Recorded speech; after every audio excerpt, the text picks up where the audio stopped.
Hello दोस्तों, एक्से story YouTube channel में आपका स्वागत है। दोस्तों, मेरा नाम अंशु है। मैं एक 27 साल की हाउसवाइफ हूँ। दिखने में गोरी हूँ और मेरा बदन पूरा भरा हुआ है। मेरा फिगर 34D30-36 का है, जबकि मैं अपने मम्मों की नाप से कुछ छोटी 34सी नंबर की ब्रा पहनती हूँ, जिससे मेरे दूध एकदम तने हुए दिखाई देते हैं और लोग हमेशा मेरे तने हुए मम्मों को खा जाने वाली नज़रों से देखते हैं। मैं जब भी बाहर निकलती हूँ, लोग बस मुझे देख देख अपना औजार काबू करने की कोशिश करते हैं। आप मेरी फोटो देखकर खुद ही अंदाजा लगा सकते हैं कि मैं कैसी माल सरीखी दिखती हूँ। आपको मेरी फोटो मुझसे मांगने पर मिल जाएगी। मेरी टपाटप की कहानी में कुछ ऐसा हुआ है कि आपको पढ़कर मेरे बारे में एक हरजाई औरत की शक्ल दिखने लगेगी। मेरी शादी को 2 साल हुए थे। मैं अपने शौहर से बहुत खुलकर सेक्स करती हूँ। पर शादी से पहले मेरा एक बॉयफ्रेंड अमित था, जिसने मेरी उस वाले दरवाजे की सील तोड़ी थी। हम दोनों का रिश्ता 3 साल तक चला और हमने इन 3 सालों में बहुत बार टपाटप की थी। सहेली की घर पर रहने के बहाने से मैंने और मेरे बॉयफ्रेंड अमित ने बहुत रातें रंगीन की थीं। तब हमारा हाल ऐसा था कि हम दोनों हफ्ते में 2 बार तो टपाटप जरूर करते थे। फिर मेरी शादी हो गई तो मुझे अपने शौहर के औजार से संतुष्टि मिलने लगा। घटना कुछ यूं हुई कि वे बारिश के दिन थे और तब मैं 5 दिनों के लिए मेरे मायके आई हुई थी। मेरे माँ बाप, भाई सब मुझे देख बहुत खुश हुए थे। जिस दिन मैं मायके आई, उसी शाम मैंने अमित को फ़ोन करके बताया कि मैं मायके आई हूँ। ये सुनकर वह भी बहुत खुश हुआ और मुझसे बिंदास बोला, तो टपाटप के लिए कल मिलते हैं। मैंने उसको मना कर दिया। उसने बिना टपाटप के मिलने की बात की, पर मेरे घर वाले मुझे अब बाहर जाने नहीं देने वाले थे। ये बात मैंने अमित को बताई। तभी मैंने अपनी माँ को बात करते हुए सुना कि कल वे मेरे भाई के साथ कुछ सामान लाने मार्केट जाने वाली हैं। ये सुनते ही मेरे दिमाग में एक तरकीब आ गई और मैंने ये बात अमित को बताते हुए कहा कि जब मैं बुलाऊं तो तुम मुझसे मिलने के लिए मेरे घर आ जाना। ये कहकर मैंने फ़ोन रख दिया, पर मुझे पूरी रात नींद नहीं आई। अमित से टपाटप की बात सुनकर मेरी तो गीली होने लगी थी। मुझे उसी पल अपनी दरवाजे में अमित का औजार महसूस होने लगा।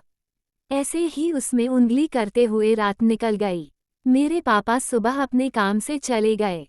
अब वे शाम को ही वापस आने वाले थे। मेरी अम्मी और भाई सब तैयार होकर मार्केट जाने लगे। तभी मैंने अमित को मैसेज करके मेरे घर के पास आकर रुकने का बोल दिया। हमारा घर टॉप फ्लोर पर था। मैंने अमित को बाजू की बिल्डिंग से अपने घर की छत पर आकर रुकने का बोला।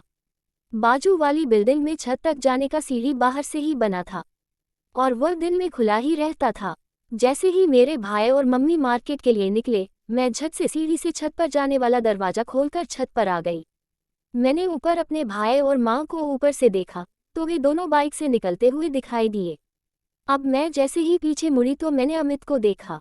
अमित मेरे करीब आ गया था। उसने मुझे झट से गले लगा लिया। मैंने उसको साइड करते हुए कहा, अभी रुको, मैं नीचे जा रही हूँ। जब मैं मैसेज करूँ तब तुम बिना आवाज़ किए घर में आ जाना। ऐसा इसलिए कि पड़ोस के फ्लैट का कोई देख न ले। मैं नीचे गई, सब तरफ देखा तो सबके घर बंद थे। मैंने अपने घर का दरवाज़ा खुला रखा और उसे इशारे से नीचे आने को बोला। अमित छत से अंदर आ गया और रूम में घुस गया। मैंने अपने घर का दरवाज़ा बंद कर दिया और घर की खिड़कियों के पर्दा लगा दिए, साथ ही टीवी भी चालू कर दिया ताकि हमारी आवाज़ बाहर ना जा सके। उस दिन मैंने एक ढीला सी फ्रॉक पहनी हुई थी। जैसे ही मैं बेडरूम में गई, अमित ने मुझे बाहों में भर लिया और मेरे होठों को चूमने करने लगा।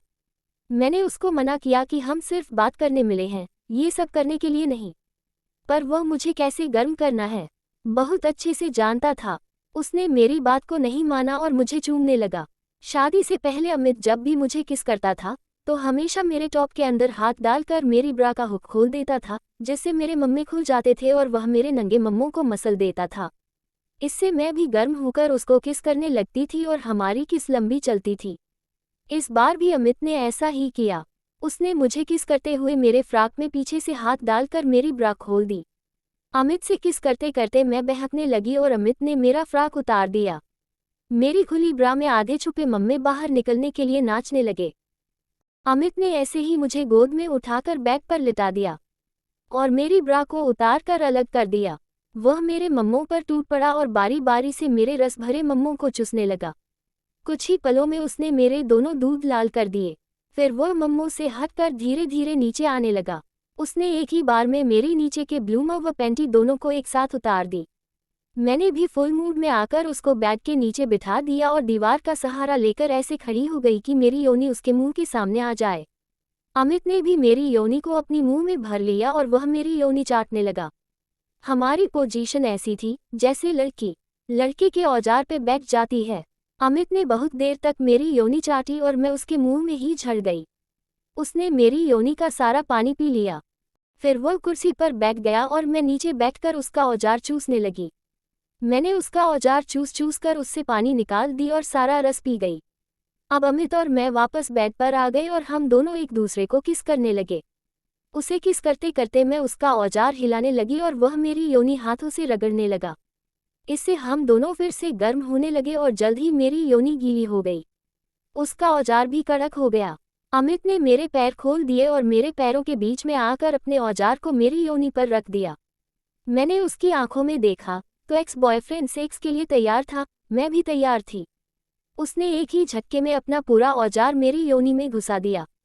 मुझे थोड़ा दर्द हुआ, पर मैंने उसको अपनी ओर खींच कर कहा, जल्दी झड़ गए तो साले मार डालूंगी। मैं उसको किस करने लगी।